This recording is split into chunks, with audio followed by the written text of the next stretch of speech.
a morte era lucro para o apóstolo Paulo. Ele não temia a possibilidade de ser condenado a morrer. Por quê? Porque ele já estava no prejuízo. A morte era lucro. Em que sentido ele já estava no prejuízo? Porque ele já tinha morrido para si mesmo.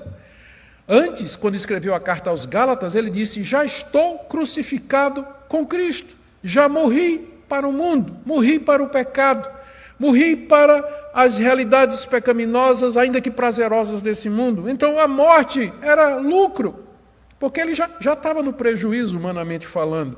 Ele não vivia por prazer, ele não vivia para o conforto, mas ele vivia para Jesus. E ele sabia que a morte, portanto, não era o fim. Ele sabia que depois da morte, Cristo o aguardava. E ele sabia também que a morte finalmente seria vencida pela ressurreição. A minha ardente expectativa é que Cristo seja glorificado na minha vida ou na minha morte. Porque para mim o viver é Cristo e o morrer, se vier a acontecer, pela vontade de Deus, é lucro. Paulo, queridos, é um exemplo de alguém que vivia literalmente para o Senhor Jesus. E essas palavras de Paulo, elas nos envergonham. Quão frio é o nosso coração, quão fraca a nossa resolução, quão inconstante o nosso compromisso diante de Deus e com o Senhor Jesus Cristo.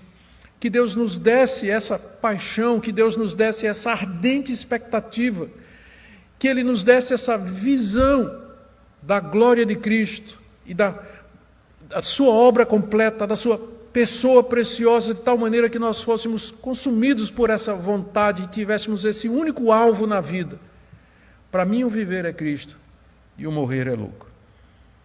Agora, em terceiro lugar, essa visão de Paulo, essa perspectiva que ele tinha com relação ao futuro, trazia um dilema entre a vida e a morte para ele, que é o meu terceiro ponto, versos 22 até 23 e 24. Entretanto, se eu continuar vivendo, poderei ainda fazer algum trabalho frutífero, assim não sei o que devo escolher. Estou cercado pelos dois lados, tendo o desejo de partir e estar com Cristo, que é incomparavelmente melhor. Mas por causa de vocês é mais necessário que eu continue a viver. Essa maneira de Paulo ver a vida, para mim o viver é Cristo e o morrer é lucro, como eu disse, trazia um dilema para ele. Porque ele tinha dito que morrer era lucro para ele, mas talvez não fosse lucro para os seus irmãos e para os seus filhos na fé.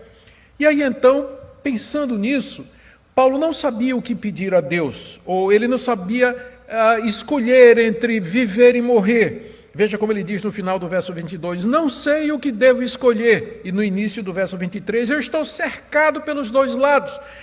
Viver ou morrer? Viver aqui, servindo aos irmãos, ou morrer e estar com Cristo, que é incomparavelmente melhor. É claro que ali na prisão, aguardando a sentença, que poderia sair a qualquer momento, havia somente duas possibilidades: ser liberto, e aí ele continuaria vivendo, e assim poderia abençoar muita gente e produzir mais frutos para Deus.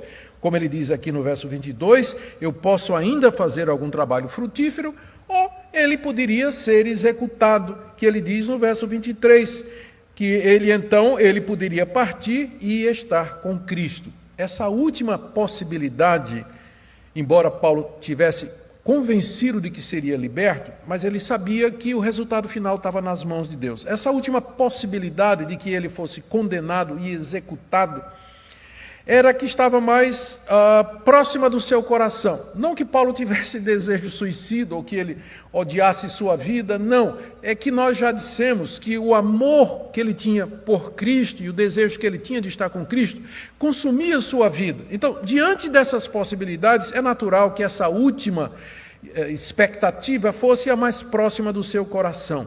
Porque ele diz aqui, no final do verso 23, eu tenho desejo de partir e estar com Cristo, o que é incomparavelmente melhor.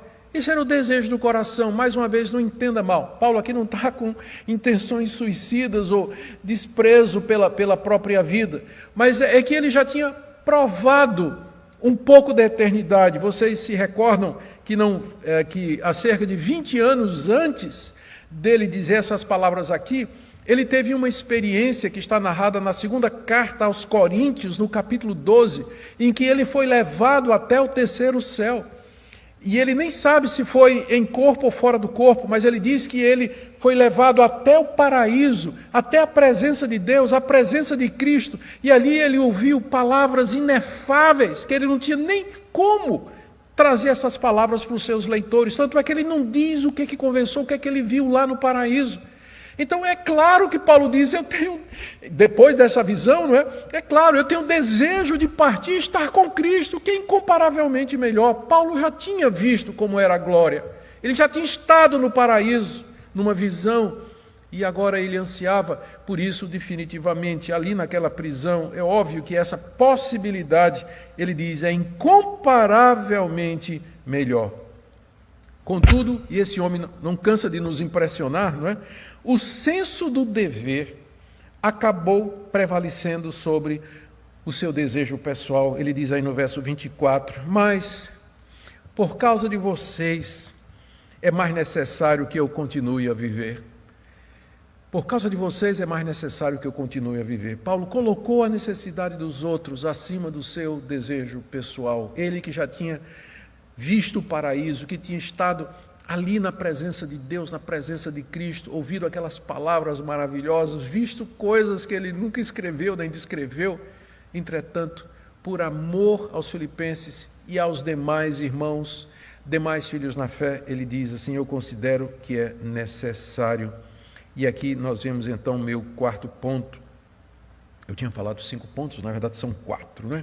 É a sua convicção da necessidade de continuar vivo, verso 25 a 26. Convencido disso, de que é necessário que eu continue a viver, estou certo de que ficarei e permanecerei com todos vocês para que progridam e tenham alegria na fé.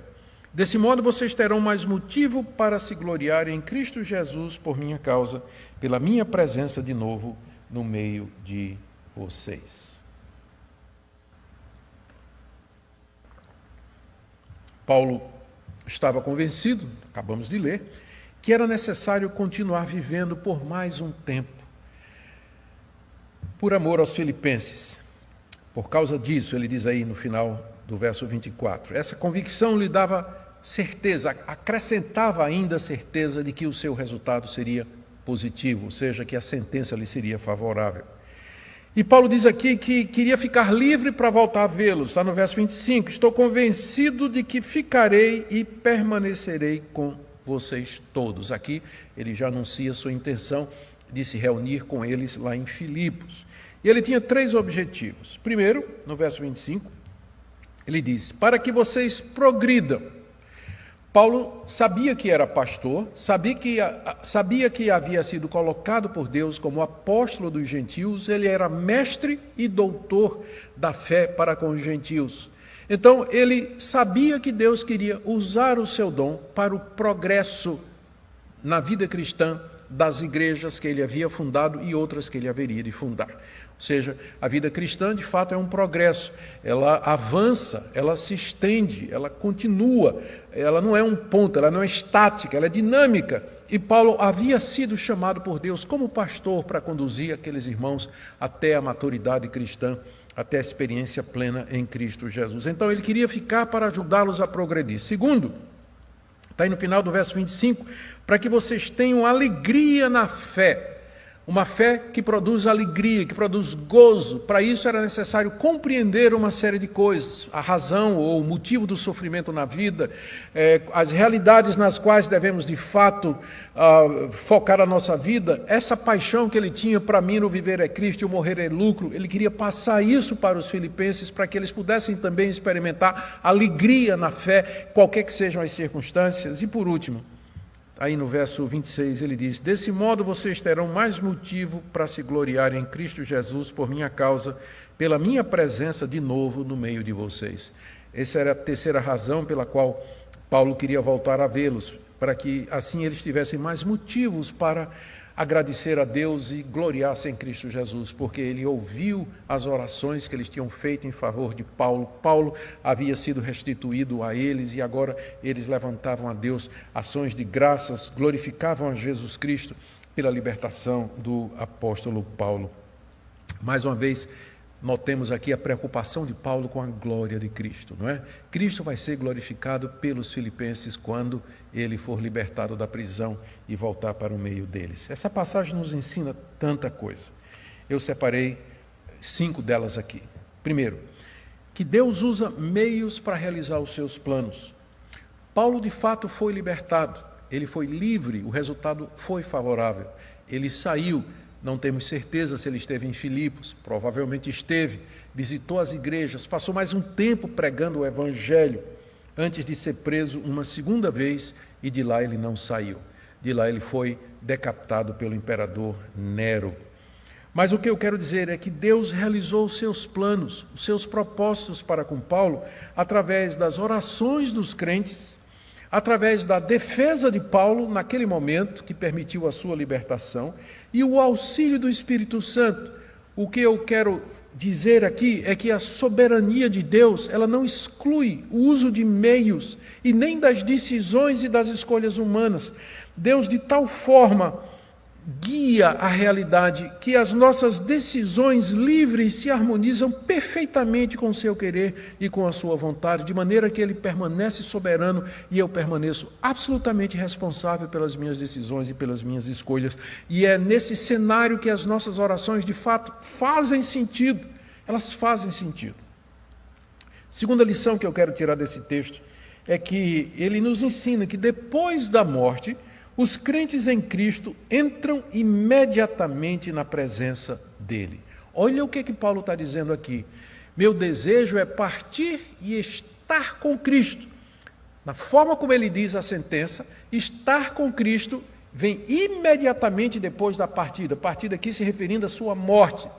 Pensando no caso, no contexto, a sua execução, caso ele tivesse sido condenado. Não foi, mas se fosse, ele partiria, ele morreria, mas ele estaria imediatamente com Cristo. Na sequência, ele estaria na presença de Cristo, que ele já conhecia. Estar com Cristo antes mesmo da ressurreição dos mortos, consciente e cheio de alegria e de gozo eterno. O apóstolo Paulo já está com o Senhor Jesus há quase 2000 anos, aguardando a ressurreição dos mortos. E todo aquele que crê no Senhor Jesus, que está arrependido dos seus pecados, que recebe Cristo como o único e suficiente Salvador, o Filho de Deus, Messias prometido, quando partir aqui desse mundo, se verá imediatamente com o Senhor Jesus, e lá, juntamente com os que já foram antes dele, aguardará a ressurreição dos mortos que se dará na vinda do Senhor Jesus Cristo. Portanto, nós aqui não podemos aceitar aquela ideia de que quando o crente morre, ele adormece, ele perde consciência, ou ele é completa, ou quando a pessoa morre, ela é extinta, não é? Ela deixa de existir. Não é esse o testemunho da Escritura. Terceira coisa que eu queria trazer aqui, terceira lição.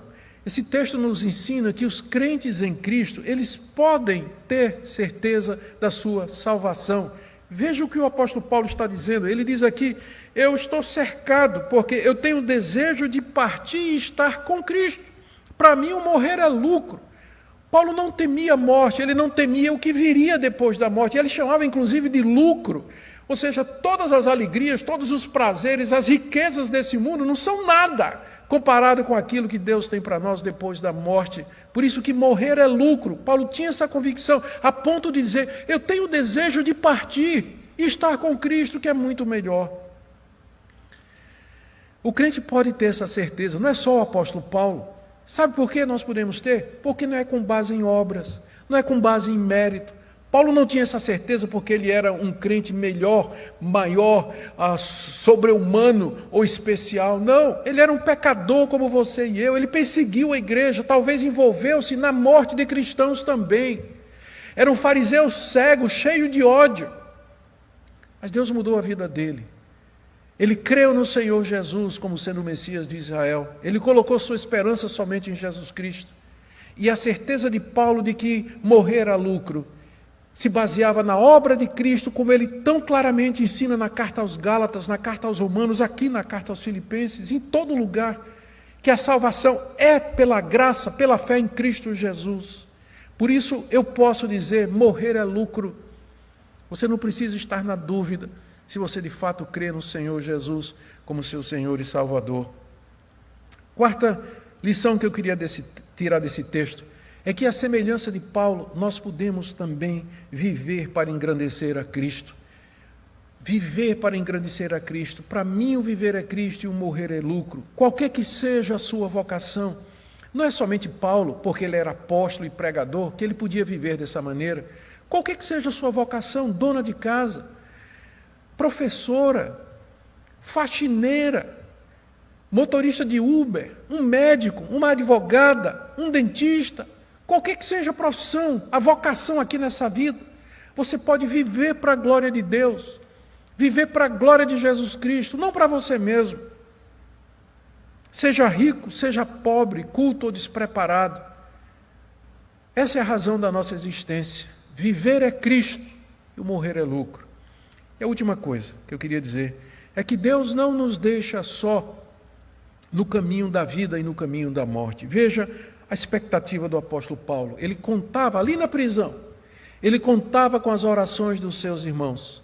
E ele contava com o auxílio do Espírito Santo, além, é claro, da comunhão bendita com o Senhor e Salvador Jesus Cristo. Deus não nos deixa aqui nesse mundo, Ele não nos dá uma missão impossível de viver vidas santas, de estar pronto para morrer pelo nome de Cristo, estar pronto para ir a espada, as feras, a cadeira elétrica por amor a Cristo, a prisão, a processos por amor a Cristo. Ele não nos deixa sozinhos. Ele promete que Ele vai estar conosco. Nós temos as orações dos nossos irmãos orando por nós, nos sustentando com as orações. E nós podemos viver sim para a glória de Deus. Eu sei que você se sente fraco, eu sei que você se sente tentado, eu sei que você já falhou muitas vezes, mas eu queria que nessa noite você cobrasse ânimo, pensando no que Paulo está dizendo aqui. Que a sua grande paixão seja que Cristo seja engrandecido na sua vida, quer seja na sua morte, quer seja na sua permanência aqui. Que Deus aplique essa palavra no seu coração, querido. Ore comigo agora, vamos buscar o nosso Deus, mediante Jesus, para que essa palavra faça efeito nos corações daqueles que nos ouvem. Pai querido, que evangelho maravilhoso. Ó Deus, que promessas maravilhosas, que coisas estupendas, extraordinárias o Senhor tem preparado para nós. Portanto, Senhor, nós queremos dizer com segurança, desejamos partir e estar com Cristo, que é muito melhor. Dá-nos graça para não temer a morte, não temer a pobreza, não temer a prisão, a doença, mas estar prontos para estarmos com o nosso Senhor, quando o Senhor resolver nos chamar. Aplica essa palavra, Senhor, no coração daqueles que nos ouvem. Consola os nossos corações. Em nome de Jesus. Amém.